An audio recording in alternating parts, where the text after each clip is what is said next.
नमः श्रीवर्धमानाय निर्धूतकलिलात्मने सालोकानां त्रिलोकानां यद्विद्यादर्पणाय ते। बोले भगवान महावीर स्वामी की, आचार्य कुंद स्वामी की, आचार्य समंतभद्र स्वामी की, आचार्य गुरुवर विद्यासागर मुनि महाराज की।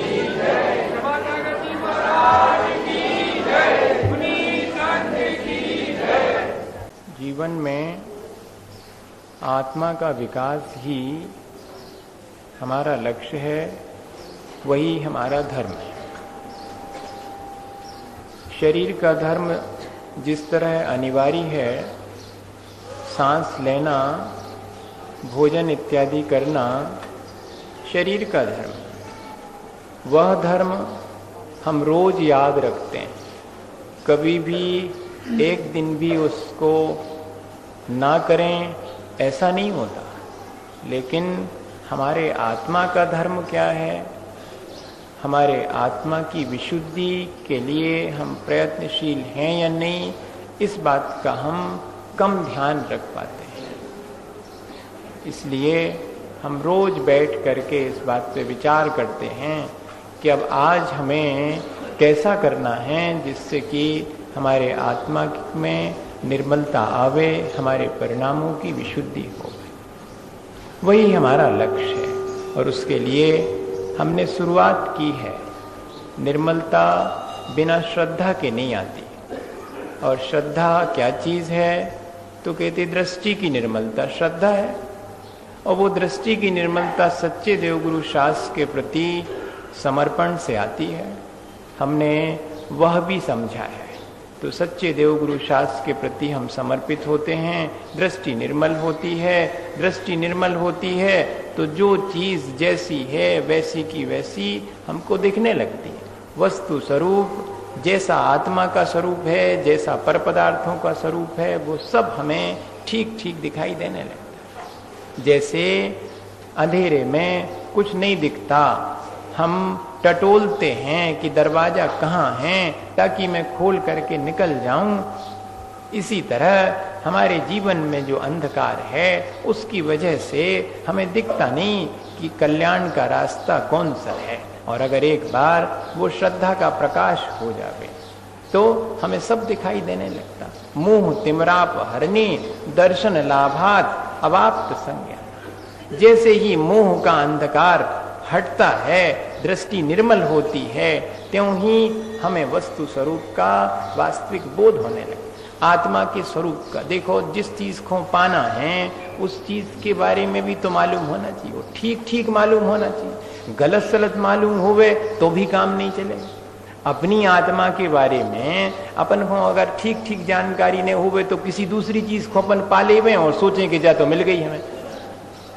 और उसका अगर स्वरूप मालूम है, पेन कैसा होता है और कलम कैसी होती है, पेंसिल कैसी होती, कापी कैसी होती, जी अलग अलग नहीं मालूम हो तो ले भी गए थे पेन और लेके आ जाए को कापी। क्यों? हमें तो स्वरूप ही नहीं मालूम। इसी तरह अगर हमें स्वरूप नहीं मालूम तो हम अपने आत्मा को विशुद्ध कैसे करेंगे? तो आत्मा का विशुद्ध स्वरूप क्या है ये भी जानना पड़ता है, और आत्मा की अपवित्र अवस्था कैसी है सो ये भी जानना पड़ता। ये सब कब मालूम पड़ता है? जब दृष्टि निर्मल होवे तब, नहीं तो उल्टा पुल्टा मालूम पड़ता।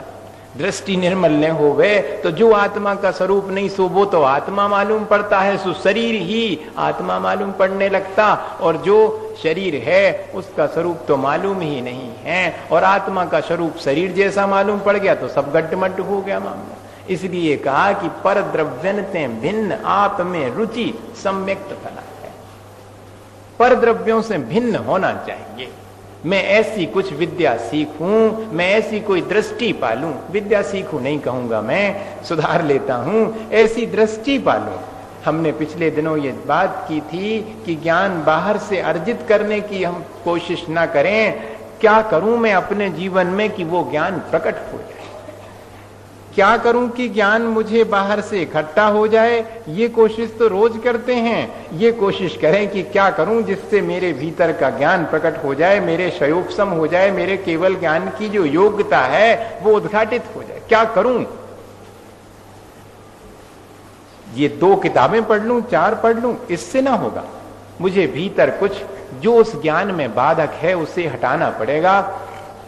उसके लिए आवश्यक है दृष्टि की निर्मलता, यानी सच्चे देव गुरु शास्त्र के प्रति हमारा समर्पण। रोज हमें इस चीज को देखना पड़ेगा। अपन कई बार आप सोचते होंगे कि शुरू में तो महाराज जी वही बातें बता देते हैं, जो कल बताई थी उसी में थोड़ा बहुत बदलू के बता देते हैं। बताते तो वही है, अब बात ही वो है।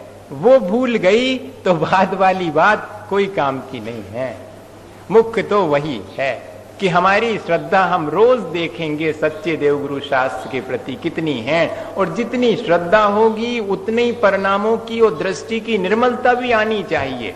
और अगर हमारे दृष्टि की निर्मलता बढ़ती जा रही, परिणामों की निर्मलता बढ़ती जा रही, समझना हमारा समर्पण भी बढ़ता चला जा रहा है। वही अपन को करना है। उस दृष्टि की निर्मलता से ज्ञान प्राप्त होता, और जैसे ही किसी को ज्ञान हो जाता तो अपन ने समझा था कि किसी चीज का ज्ञान हो जाए, विशेष रूप से हेय का हो जाए और उपादेय का हो जाए, तो सारा काम हो। जैसे किसी को अंधेरे से अच्छा तो नहीं लगता, लेकिन उसे ये नहीं मालूम होवे कि प्रकाश भी कोई चीज है, तो वो अंधेरा काहे को छोड़ेगा भैया, कि अब जो और छूट हो जाए। और अगर उसको जी मालूम पड़ जावे कि नहीं जी अंधेरा ठीक नहीं है, रोशनी भी कुछ होती है, प्रकाश भी होता है, और वो बाहर है, तो वो घर छोड़ करके बाहर निकलने की चेष्टा करेगा। तो कहते कि जितना गुणों को जानना आवश्यक है उतना दोषों को भी जानना आवश्यक। दोष ये है कि मैं अंधेरे में बैठा हूं, मेरी दृष्टि निर्मल नहीं है, और दृष्टि निर्मल हो सकती है, ये विश्वास करना पड़ेगा। तो दोनों चीजें है।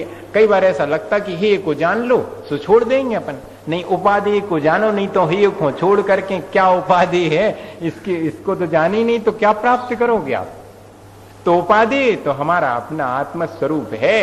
हे सो उस आत्मस्वरूप के विपरीत जो बातें हैं वे सब हे हैं। अब शुरुआत हो गई, जान तो लिया, अब शुरुआत करते हैं।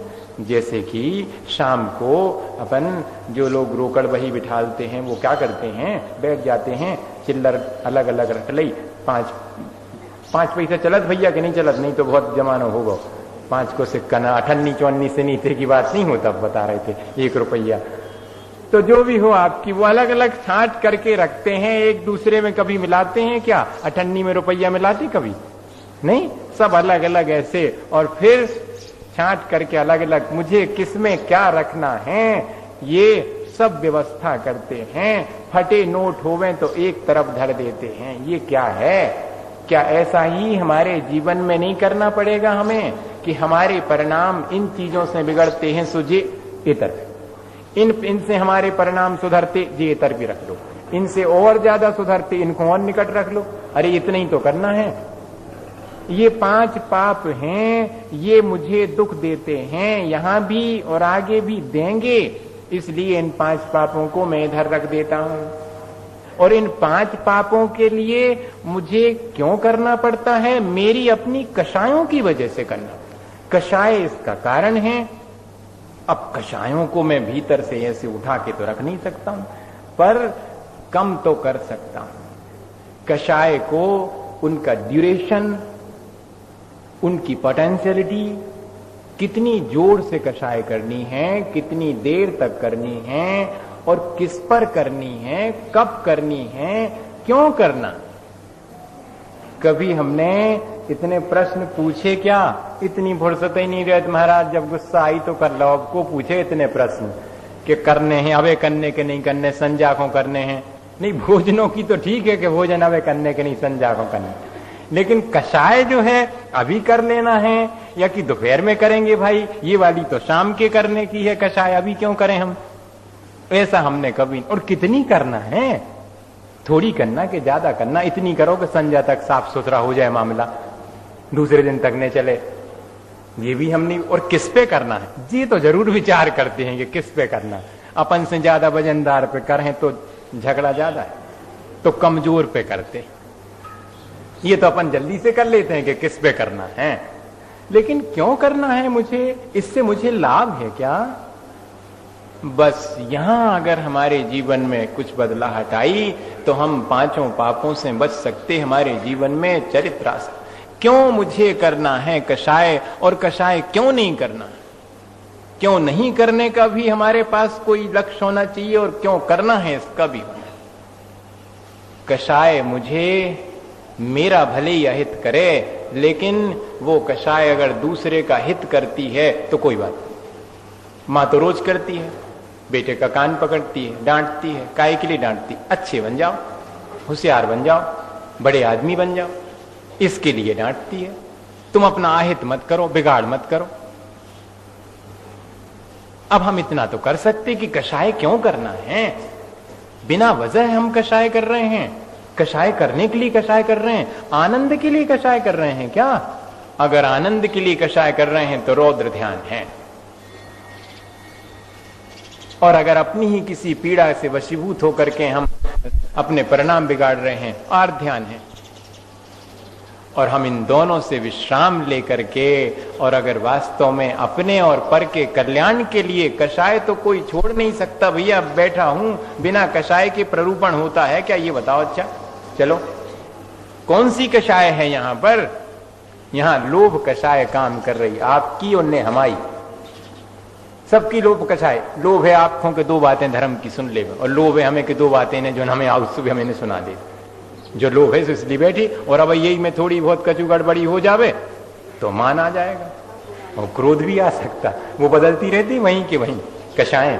हमारा अभिप्राय ठीक रहे, हमें ये ध्यान रख, हमारा प्रयोजन हमें मालूम हो। हमारा प्रयोजन क्या है? राग द्वेष निवृत्ते चरणम प्रतिपद्यते साधु। मुझे तो राग द्वेष की निवृत्ति करनी है, इसलिए मैंने इन पांचों पापों का त्याग किया है, इसलिए मैं अपनी कषायों को अब जीतने की चेष्टा कर रहा हूं। मेरा प्रयोजन तो राग द्वेष से बचने का है। राग द्वेष निवृत्तेर हिंसादि निवर्तना कृता होती अनपेक्षितार्थ वृत्ति कह पुरुषः सेवते नृपतीन। कौन ऐसा व्यक्ति होगा जो बिना किसी प्रयोजन के राजा की सेवा करेगा? कोई ना कोई प्रयोजन तो होगा। ऐसे ही मैंने अगर 5 पापों का त्याग किया है, मैं कषायों से बचना चाहता हूं, तो क्या प्रयोजन है? मेरा अभिप्राय क्या है? मेरा प्रयोजन है कि मेरे भीतर जो परिणामों की कलुषता है, राग द्वेष विकारी भाव हैं, वे मेरे हटें और मुझे अपना स्वरूप प्राप्त हो जाए। उनके हटने से मुझे अपना स्वरूप प्राप्त होगा, ये मेरा प्रयोजन है। इसी के लिए ये अपन 5 पापों के त्याग की बात पढ़ रहे हैं भैया, कि 5 अणुव्रत कैसे श्रावक के जीवन में वो लावे, कैसे 3 गुणव्रत लावे, कैसे 4 शिक्षा व्रत लावे, उसे अपने जीवन में कैसे प्रकट करें।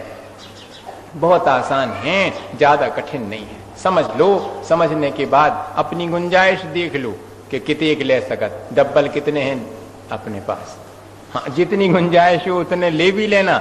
अब इसमें देर करने का मामला नहीं कि कोई और आएगा फिर वो समझाएगा, फिर जब समझ में आ जाएगा तब लेंगे। अरे भाई, समझने के लिए तो अभी समझने में कोई दिक्कत नहीं है कि हमें अपने परिणाम निर्मल करना है, तो मुझे ये सब चीजें अनिवार्य हैं, सांस की तरह मुझे अनिवार्य हैं, ये तो उसी क्षण लग जाना चाहिए। तो 5 अणुव्रत में से पहला अणुव्रत श्रावक ग्रहण करे तो आचार्य भगवंत कहते कि संकल्प पूर्वक हिंसा का तो त्याग कर ही दे। मैं इसे मारूं, मैं इसका बिगाड़ करूं। अभी सुबह ही सुबह मेरे पास अणुव्रत लेने के लिए आए थे, तो अहिंसा अणुव्रत कैसे निभाएंगे महाराज, कितना त्याग करना पड़ेगा। भैया इतना ही कि अपने अभिप्राय में दूसरे को संकल्प पूर्वक कष्ट पहुंचाने का भाव न होवे कि इनने हम ऐसो करो। अब देखा थे हम सोई जब तक ऐसो न कर ले हैं, जब तक शांत न बैठे। ये परिणाम जो है ये है संकल्पी हिंसा के। संकल्प पूर्वक दूसरे को कष्ट देने का विचार कर लेना, विचार कर लिया, वचन से भी कह दिया और शरीर से भी कर लिया, फिर तो कोई बात ही नहीं, फिर तो सब कुछ खत्म ही हो। ये संकल्पी हिंसा श्रावक नहीं करे। अब आज जो है कहते हैं कि सत्य के बारे में श्रावक कैसा करे। पूर्ण सत्य तो बोला नहीं जा सकता, पूर्ण सत्य तो सिर्फ अनुभव किया जा सकता है। जो भी सत्य बोलने में आएगा वो आंशिक सत्य होगा, वो सापेक्ष सत्य होगा। एब्सोल्यूट ट्रुथ बोलने के लिए कोई मौका ही नहीं है, रिलेटिव ट्रुथ है यहां पर। सच्चाई जितनी है वो सापेक्ष है। मैं कहता हूं कि ये छोटी पुस्तक है, इसका अर्थ है कि कोई इससे बड़ी पुस्तक है, इसलिए मैं इसे छोटी कह रहा हूं। मेरा कहना सापेक्ष होने से सच है, वरना न पुस्तक छोटी आए और न बड़ी आए। सच्चाई क्या है भाई? सच्चाई कही नहीं जा सकती। पुस्तक पुस्तक है, न छोटी है न बड़ी है, लेकिन कहने में क्या आएगा? सब जीव हैं। अब भैया जीव हैं तो हम बुलाएं कि जीवित आओ, को है बताओ, कोई आ है? नहीं, हमें जो है कहना पड़ेगा कि इनका जो नाम है वो लेकर के कि ये आओ। तो अब वो तो सच्चाई है ही नहीं, वो तो नाम वहीं को आए, अनादिकाल से तो जीव ही है और ये नाम तो वर्तमान का है। कहते हाँ, काम उसी से चलेगा, सापेक्ष सत्य ही बोला जा सकता है। अब उसमें भी 4 प्रकार का सत्य है। एक तो चीज जैसी है उसको वैसा ही कह देना, एक तो चीज जैसी है उसको ठीक वैसे ही कह देना, ये भी सत्य है। और एक जो है सत्य, कहते इसको ना सत इति असत अविद्यमान अर्थम तस्य अविधानम कथनम असद अविधानम। अच्छा, जैसे असत्य के बारे में कह रहे हैं कि असत्य कैसे हो जाता है। असत्य जो है अविद्यमान पदार्थ, जो विद्यमान नहीं है उसको विद्यमान कर देना, और जो विद्यमान है उसे अविद्यमान कर देना, और जो जो नहीं है उसको वैसा बता देना, और दूसरे को पीड़ा पहुंचाने वाले वचन कहना। ये 4 प्रकार का असत्य है। कितने प्रकार का असत्य हो गया? 4 प्रकार। अविद्यमान चीज को तो विद्यमान, कमंडल कमंडल को घड़ा कह दिया, ये भी झूठ हो जाएगा। हालांकि पानी उसमें भरा जाता सो इसमें भरा जाता। बाल्टी और कसेड़ी में क्या फर्क? पानी भरवे की दृष्टि से दो ये कई है, मनो भैया कसेड़ी अलग है, बाल्टी अलग है, दोनों में फर्क है, ये भी झूठ में आएगा। लेकिन कहते कि इसकी आवश्यकता नहीं। ये 3 प्रकार के सत्य तो छोड़ो, ये असत्य इनसे नहीं बच सकते। एक प्रकार का ध्यान रखें, अप्रशस्त वचन नहीं बोलेंगे, ऐसे वचन जिससे दूसरे को पीड़ा पहुंचे, वो वचन नहीं। तो एक तो ये है कि सत्य को पाना, एक तो सच्चा होना, और एक सच्चा बोलना। श्रावक कितना कर सकता है? सच को पाने की भावना रख सकता है, अपने जीवन को सच्चा बनाना का प्रयास कर सकता है, और कहते कि सत्य बोलना। अब सत्य बोलना भी तो कैसा बोलना? सत्य तो अप्रशस्त नहीं बोलना। उसके लिए श्लोक सत प्रशस्तम न सत असतम अप्रशस्तम, ये 4थे नंबर का यहां श्रावक के लिए। अब बताते हैं कि कैसा वो नहीं बोलेगा। सत्यानुव्रत के लिए है और सत्य महाव्रत। देखो, सत्यानुव्रत भी है, सत्य महाव्रत भी है, और भाषा समिति भी है, और वचन गुप्ती भी है। पहले ये समझ लो, फिर उसके बाद अपन समझ लेते, तो बात जो है क्लियर हो जाए। जिसमें वचन ही नहीं बोले जाएं, मौन रहा जाए, वो है वचन गुप्ती। वचन व्यवहारी नहीं किया, न झूठ न सच, कुछ नहीं।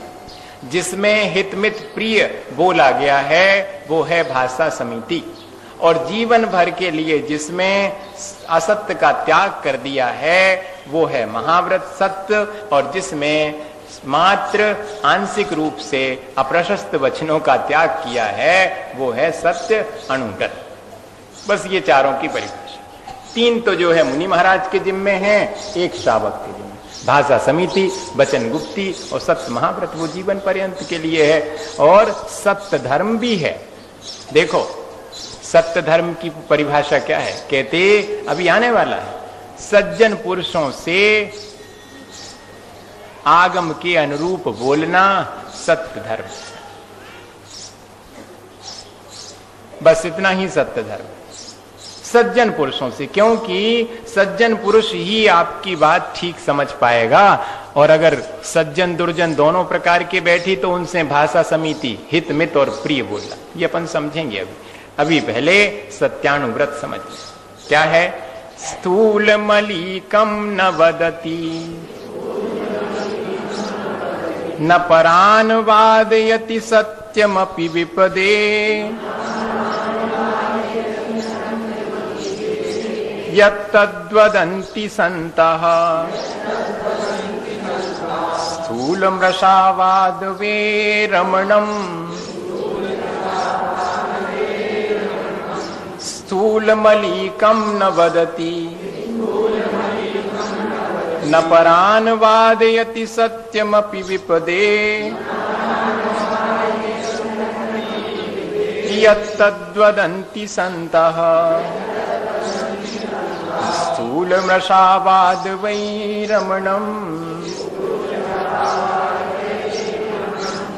स्थूल मृषावाद, स्थूल झूठ का त्याग नाम का जो सत्यानुव्रत है वो क्या है? तो कहते स्थूल झूठ को न स्वयं बोलता है, न परान वादयति, न दूसरे से बुलवाता है, और सत्यमपि, और ऐसा सच भी नहीं बोलता, न दूसरे से बुलवाता है जिससे कि दूसरे के प्राणों का घात हो जाए।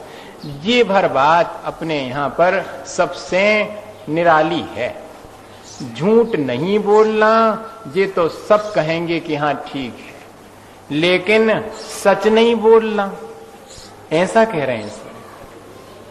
झूठ नहीं बोलना ये तो कह ही रहे, ना बोलना ना दूसरे से झूठ बुलवाना, लेकिन कह रहे कि ऐसा सच भी नहीं बोलना ना बुलवाना जिससे दूसरे का घात हो जावे। जी अपन भूल जाते हैं और बहुत जल्दी जैसे कि हम ही सच्चे हैं और सच तो हम ही जानते हैं, और फिर रोक नहीं पाती अपने। हम बता सच्ची तो जा है। अच्छा भैया, अभिप्राय क्या है आपका सच्ची बताने के पीछे? सच्ची बताने के पीछे आपका अभिप्राय तो खोटा जान पड़ता है। आपको सच बोलने की बात आ कैसे गई मन में? अभी क्यों आ गई सच बोलने की बात मन में? क्योंकि आपको दिख रहा है कि सच बोल करके इसे नीचा दिखाऊंगा, इसलिए अब ये इसलिए कहना पड़ा कि नहीं, स्थूल मलीकम न वदति न परान वादयति सत्यमपि विपदे न वदति न वादयन्ति। न स्वयं बोलता है न बुलवाता है, ऐसा सत्य भी नहीं बोलता है, न किसी से बुलवाता है जिससे दूसरे के प्राणों का घात हो जावे। ये बहुत कठिन है। ये विचार सत्यानुव्रत का रखने का है। भाषा समिति में तो हित मित और प्रिय बोलना है, दूसरे के लिए हितकर हो, दूसरे का भला होता हो, लगभग वही चीज है। मैं बोलूं तो ध्यान रखूं कि दूसरे का भला होता हो तो बोलूं, नहीं होता हो तो नहीं बोलूं। सत्य हो चाहे असत्य हो, मुझे बोलना ही नहीं। दूसरे का हित होता हो तो झूठ भी बोल दूंगा, दूसरे का हित होता हो तो सत्य बोलूंगा। झूठ भी बोलूंगा तो दूसरे के हित के लिए बोलूंगा, और सच भी बोलूंगा तो दूसरे के हित के लिए। इतना ही ध्यान रखना, हित होना चाहिए दूसरे का, हित के लिए, और मित होना चाहिए टेलीग्राफिक, जितना आवश्यक है उतना ही, टू द पॉइंट, प्रीशियस जिसको बोलते हैं। जैसे कि 6 शब्दों के बाद एक शब्द और लिख दो आप टेलीग्राम में, तो एक्स्ट्रा चार्ज लगेगा कि नहीं? ठीक इसी तरह से टेलीग्राफिक, मित और प्रिय होना चाहिए, कम से कम मधुर तो होना ही चाहिए। प्रिय से अर्थ यहां पर प्रिय अभिप्राय से है, ठीक अभिप्राय से बोला गया हो भाई। ऐसा ना होवे कि आपका अभिप्राय, कई बार अपन प्रिय शब्द भी बोलते हैं पर अभिप्राय बड़ा खोटा रहता, बड़े मीठे शब्द बोलेंगे लेकिन अभिप्राय खोटा है। तो कहती अपना अभिप्राय ठीक रखना, प्रिय वो है, और अभिप्राय ठीक है, और हो सकता कि दूसरे को आप प्रिय लग जावे, कोई बात नहीं। जैसे कोई व्यक्ति पाप करत होवे और अपन उसे कहे कि ये भैया पाप नहीं करो, उसको बड़ी लगेगी बात, लेकिन प्रिय है, उसके हित करने वाली है। तो हित मित प्रिय इतना भी अगर हो जाता है तो सत्यानुव्रत आसानी से पालन हो। ये हमें सत्यानुव्रत में और बहुत सारी घटनाएं आती हैं इसके बारे में। तो मुझे तो एक साथ, अब भी जब मैं कर रहा था तो एक साथ 2-3 घटनाएं याद आ गई, फिर बाद में 2-3 तीन ही गायब हो गए। अब भी कई घटनाएं हैं। सच जो है बहुत कठिन है बोलना। सबसे पहले तो सच बोलने के लिए देख लें कि वास्तव में सच है या नहीं है। दूसरी बात कि मेरा अभिप्राय क्या है, और तीसरी बात परिणाम क्या निकलेगा इसके बोलने का। अगर इतना विचार कर ले वे आदमी तो मेरे ख्याल से उसके द्वारा कभी झूठ हो ही नहीं सकता। सच है या नहीं पहले ये देख लूं, फिर इसको बोलने का मेरा अभिप्राय क्या है ये देख लूं और परिणाम क्या निकलेगा, इतना थोड़ा एक मोटा मोटा हिसाब देख लूं, बहुत आसान है। सत्यानुव्रत फिर कठिन नहीं है। झूठ तो मुझे बोलना नहीं है और सच भी मुझे संभल के बोलना है। काने को भी काना मत कहना, चोर को भी चोर मत कहना। सत्यानुव्रत में ये चीज आ जाती है, महाव्रत की तो बात ही दूसरी है, क्योंकि उसे ये वचन पीड़ा पहुंचाएंगे। वो जानता है कि वो चोर है। पापी को पापी भी मत कहना। पाप करता है, क्या करें, किसी मजबूरी में करता होगा तो उसके प्रति दया जरूर करना, लेकिन अपने अभिप्राय को खोटा नहीं करना। कह रही ये तो पापी, अपने को पुण्यात्मा साबित करने के लिए दूसरे को पापी साबित करने का जो इंटेंशन है, अपने को साहूकार साबित करने के लिए दूसरे को जो चोर साबित करने का इंटेंशन है, वो बुरा है। वो यहां पर हमारे लिए असत्य में ले जाना। अक्सर यही होता है। हमें किसी के चोर होने से ज्यादा तकलीफ नहीं है, हमें उसके चोर होने से बड़ा हर्ष है कि चलो हम तो साहूकार हैं।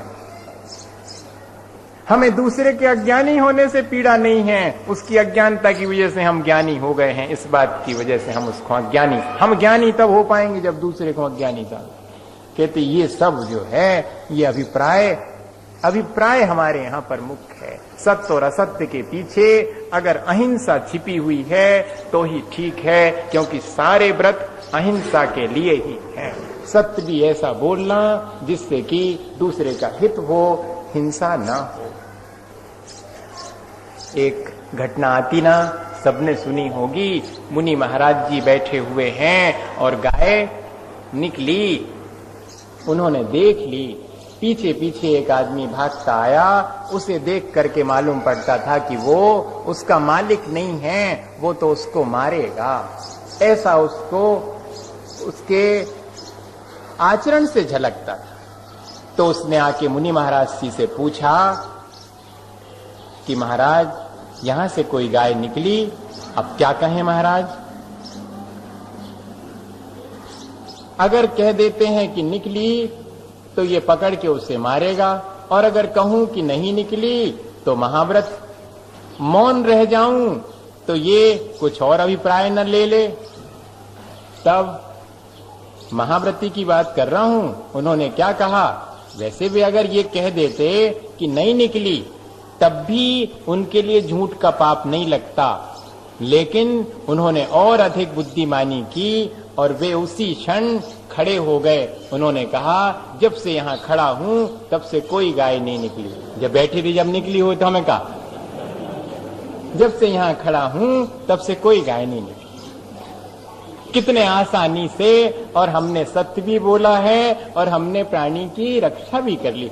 देखो, अगर हमारा अभिप्राय पवित्र है तो हमें फिर सोच सोच के बोलने की जरूरत भी नहीं है। हम आपको कभी बोलाए नहीं तो हमको कविता सुनाते कि झूठ बोलने के लिए जितनी मेहनत करना पड़ती, सच बोलने के लिए कोई ज्यादा मेहनत नहीं करना पड़ती। झूठ बोलने के लिए याददाश्त रखना पड़ती कि कौन से कही थी और का कही थी और कब कही थी, कितनी कही थी, सब हिसाब रखना। सत्य बोलने के लिए चाहे जहां को आलो, कोई फर्क नहीं, कोई मेहनत नहीं करना पड़ती। ये लग रहा है जरूर कि सत्य बोलने में बड़ी मुश्किल है, लेकिन अभिप्राय ठीक होवे तो सब सत्य है, और अभिप्राय खोटा होवे तो सत्य भी झूठ है। ये हमारा यहाँ पर आशय है। इसलिए सत्यानुव्रत में दूसरे के घात करने वाले वचन नहीं बोलना, इतनी ही बात है। और 10 प्रकार का सत्य होता है, अपन थोड़ा सा समझ लें। 10 प्रकार का सत्य वो अपन रोज बोलते हैं, पर परिचय हो जाएगा कि कैसा सत्य अपन बोलते। सब सापेक्ष सत्य बोलते हैं। जैसे देश सत्य है, एक सत्य है देश सत्य, तो अलग अलग देश में अलग अलग चीज बोलते। अब अगर उते चले जाओ इंदौर, तो वे अपन तो बोलत लौकी गिलकी बोल है, उते भी आल के आल की सब्जी ले आओ, घिया की सब्जी, अब घिया बोलते हैं। थोड़े उधर चले जाओ आगरा साइड तो घिया बोलते हो, उसी को लौकी को। अब इसी तरह चावल के बारे में है, कोई चोरू बोलता है, कोई कूल बोलता है, कोई भात बोलता है। अलग अलग प्रांतों में अलग अलग, एक ही शब्द के लिए तो झूठ नहीं है, वो सच है भाई, भाषा का फर्क है। इसलिए ये कहलाता है देश सत्य। एक सम्मत सत्य होता है कि सेठ के घर से जो होवे तो उनको क्या कहती, सेठानी कहती, और राजा के ब्याज जिससे हो जाए तो वीरानी हो जाए। अब ले वो तो राजा है, लेकिन उससे जिसका विवाह हुआ है उसको ऐसे ही फोकट में ही बन गई वो रानी। लेकिन ठीक है, वो व्यवहार है, क्योंकि ये सम्मत सत्य, सब लोग सम्मति देते हैं कि हाँ ठीक है, ये सम्मत सत्य है। स्थापना सत्य क्या है तो भगवान पाषाण के, लेकिन हमारे तो भगवान हैं। कोई कह के देखे कि पाषाण रखा है, नहीं, हमारे भगवान हैं। तो जिन बिंब में हम जिनेंद्र भगवान की जो स्थापना करते हैं वो स्थापना सत्य है, हमारे सच्चे भगवान है, उसमें तो कोई झूठ बात है ही नहीं। और नाम सत्य है, किसी का नाम अशोक रखा है, भले ही वो रोता होवे, न शोका विद्यते यशसा अशोका, वैसे वास्तव में नाम के हिसाब से तो रोने चाहिए, लेकिन वो तो रोता है। पर ये नाम सत्य है भाई, अशोक नाम है, वो कभी रोता नहीं है, ये सामान्य रूप से सत्य माना जाएगा। रूप सत्य कौन सा है, कहते बगुला सफेद है, अब भैया भीतर तो कि खून लाल रंग को है, हड्डी और दूसरे रंग की है, आंखें और दूसरे रंग, लेकिन क्यों कह रहे, मोटा मोटा हिसाब है कि बगुला सफेद रंग का है, ये रूप सत्य कहलाता। प्रतीत सत्य क्या कहलाता, ये बड़ा है ये छोटा है, क्योंकि रिलेटिव है, सापेक्ष है, प्रतीत सत्य है। और व्यवहार सत्य क्या है, क्या कर रहे, भात पका रहे, अरे भैया भात पकाओ जात, वो तो पक जात जब भूत चावल पका रहे जा खाओ, लेकिन कोई नहीं कहता, सामान्य रूप से कहते क्या कर रहे, भात पका रहे। ये भात पकाना व्यवहार सत्य है, व्यवहार में तो ऐसे ही भाषा चलेगी, ये भी सत्य है। संभावना सत्य क्या है, कहते इंद्र अगर चाहे तो जम्बू द्वीप को पलट सकता है, पलटता नहीं, संभावना सत्य है। और भाव सत्य क्या है, तो कहते आपने चोर देखा, कहते नहीं देखा, ये भाव सत्य सबसे श्रेष्ठ है। भाव सत्य, अपने परिणाम खोटे नहीं किए, अपना अभिप्राय ठीक रखा है, ये भाव सत्य। जबकि झूठ है, उसने चोर को देखा है फिर भी कह रहा है नहीं देखा, ये भाव सत्य है। आपने ऐसी बात सुनी होगी, हमने नहीं, क्योंकि हमें मालूम है कि ऐसा कह देंगे तो अब भी बात बिगड़ जाएगी, हमने सुनी, हमें नहीं मालूम नहीं ये भाव, क्योंकि भीतर परिणामों में निर्मलता है भैया, हमें नहीं मालूम कौन कौन अपने परिणाम और दूसरे के का घात करे। और उपमा सत्य कहलाता है कि सागर या पल, इस तरह ये सब उपमा मान, ये उसको क्या बोलते हैं, देखिएगा इमेजनरी यूनिट्स कहलाती हैं ये, जिसमें हम इमेज करते हैं कि भाई इतने वर्ष, कितने वर्ष, एक सागर बराबर। अब सागर बहुत बड़ा है, सागर का विस्तार, उसमें जितनी बूंदे हैं उतने वर्ष, अब कैसे हम बताएं, तो कहते एक सागर, इतना इतना गड्ढा करो, उसमें इतने इतने रोम उसके भरो, फिर उसमें से इतने समय में निकालो, फिर जितने समय में पूरा खाली हो जाए उसका माप बनाओ। ये सब क्या है, इमेजनरी है, ज्ञान में कहीं से कोई बाहर नहीं है, तो ये उपमा सत्य कहलाता है। इस तरह ये 10 प्रकार का सत्य तो बोला जा सकता है, इसके अलावा और कोई सत्य जो कि विशेष रूप से जो है भाव सत्य का ध्यान, बाकी सत्य का ध्यान तो अपन रख लेते हैं, भाव सत्य का ध्यान रखने की अपने यहाँ पर विशेष कही गई सत्यानुव्रत जो भी लेवे। और इसके जो दोष हैं उन पर अपन विचार फिर करेंगे। इसमें एक बहुत छोटी सी चीज आपसे कहें कि सत्य हमें क्या मुक्त कर सकता है, तो अगर देखा जाए तो सत्य हमें आसानी से मुक्त कर देता है, झूठ हमें बांध लेता है, हम फिर उससे बंध जाते हैं, मुक्त नहीं हो पाते। हम सच बोल देते हैं तो हम निश्चिंत हो जाते हैं, उस चीज से मुक्त हो जाते हैं। नहीं तो ऐसा लगता है कि कहीं कुछ मेरे भीतर जैसे ठहर गया है, जैसे कोई चीज जकड़ गई। इन सब 5 पापों के लिए अपने भीतर थोड़ा सा देखें तो मालूम पड़ जाएगा कि जो चीज हमें कसे, बांधे, तकलीफ पहुंचावे, समझना उसमें कहीं ना कहीं कोई खोट तो है, और जिसके करने से मन निश्चिंत होवे, स्वच्छ होवे, निर्मल होवे, समझना वही चीज सही है। एक छोटी सी घटना आती है, वो पूरी सुनाऊं आपको और बस पूरी बात करें। एक तोता सेठ ने बंद कर लिया पिंजरे में, और उसको सोने का पिंजरा था, बढ़िया बढ़िया चीजें खाने मिलती थी, लेकिन उसे लगता था कि क्या करूं कि यहां से मुक्त हो जाऊं। अपन को संसार की 4 चीजें अच्छी मिल जाएं सुविधा की, तो फिर छोड़ने की इच्छा नहीं होती। संसार छोड़ने की इच्छा उन लोगों की ज्यादा हो जो उनको संसार में सब नहीं मिल पाओ। हमारे तीर्थंकर तब छोड़ते जब सब पा लेते हैं, इसलिए श्रेष्ठ माने जाते कि सब मिल गया हो तो सब छोड़ दो। अब मिलो ही नहीं है तो क्या छोड़ो कहानी। उसको सब मिल गया, सोने का पिंजरा है, हीरे जवाहरात की तो कहते कटोरियां रखी हैं और उसमें बढ़िया काजू किशमिश रखी है, खाओ भैया, पंखा की हवा चल रही। नहीं, वो कहता है कि यहां से निकल जाऊं। वो बोल के भी जानता है। एक फकीर निकलता है रास्ते से, वो कहता है कि जो सच बोलता है वो मुक्त हो जाता है, जो सच बोलता है वो मुक्त हो जाता है। अरे वाह, फकीर झूठी बात नहीं कह सकता, सच बोलूंगा तो मैं मुक्त हो जाऊंगा, ये विश्वास हो गया उसे। और एक दिन ऐसा हुआ कि उस सेठ के लिए, या वो राजा था उसके लिए, कहीं का दूत आया और उसने कहा कि मैं मिलना चाहता हूं सेठ से। तो सेठ ने कहलवा दिया कि कह दो बे है ही नहीं सेठ जी घर में। तो जैसे ही उसने आकर के कहा नौकर ने कि सेठ जी तो है ही नहीं, वो तोता पिंजरे में लटका था, वो फौरन बोला कि झूठ बात है, सेठ जी तो भीतर हैं। अब जो है मुश्किल हो गई। वो नौकर भागा भागा गया, उसने कहा हमने तो ठीक बोला था सेठ जी, लेकिन वो जो तोता था बीच में उसने तो गड़बड़ कर दी, उसने कह दिया कि आप तो हैं भीतर। अरे तब फिर ऐसे तोते को रखने से क्या मतलब, निकालो उसको बाहर, इसी समय करो बाहर। ले उसका पिंजरा खोल दिया, वो बाहर जाकर के और मुड़ेर पर बैठ गया और उसने कहा कि मुझे तो सिर्फ एक ही बात मानने से और मुक्ति हो गई, कि उसने कहा था फकीर ने कि सच बोलो तो मुक्त हो जाते हैं। मैंने तो सच बोल करके मुक्ति पाली, आप चाहे इसके लिए जैसा भी विचार करो। वो सोच रहा है कि मैंने जो है इसका पिंजरा खुलवा के इस खराब व्यक्ति को, सच बोलने वाला खराब मालूम पड़ रहा है सेठ को। यही स्थिति हमारी भी है, सच बोल दिया है तो मुक्ति हो गई।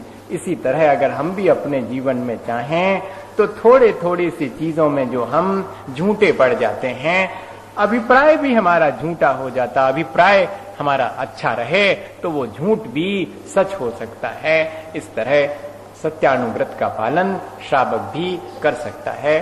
अपन सब भावना भाएं कि हमको ऐसे जो व्रत भगवान ने कहे हैं हम अपने जीवन में उनको पा सकें, प्राप्त कर सकें, इसी भावना के साथ। बोलिए आचार्य गुरु विद्यासागर।